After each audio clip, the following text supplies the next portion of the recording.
if you faced everything that was put in front of you, who would you be? Well, the biblical answer is you'd be a true son of God. That's the biblical answer. It's like, well, do you believe that? Well, it depends on what you mean by believe. Do you think that do you have a better bet than facing what's there? Well, you just have to be sensible about it for a moment. It's like, is your theory that you're going to adapt better using falsehood and avoidance? Because that's the contrary theory. You either face it, and you do that predicated on the faith that something in you will respond if you do, or you don't face it. That's it. Those are the options. If you don't face it, that's faith too. That's faith in the notion that avoidance and deception will suffice. I think that for a lot of people, it's born out of fear. It's born out of being a people pleaser. Yeah. And not wanting to hurt other people around you, and not wanting to tell them things that they don't want to hear, or not doing or saying things that you know are going to upset the people that are around you. Right. But in the short term again. Yeah.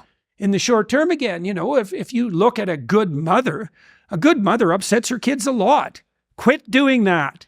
Why? Well, why? Why not just let your children do exactly what they want? When the answer to that is, well, first of all, it terrifies them, because kids actually want walls. They don't want to be in the desert doing anything they want. They want a walled space in which they have the optimal amount of freedom. So a person who truly loves someone else doesn't strive at all costs never to upset them. That's the devouring mother. If you love someone, well, that's the biblical quote, you chastise them. Well, what does it mean? It's like, look, if you love someone and they're doing something stupid and self-destructive and you can see it, it's incumbent on you to say, this is going to upset you, but as far as I can tell, you're doing something stupid and self-destructive.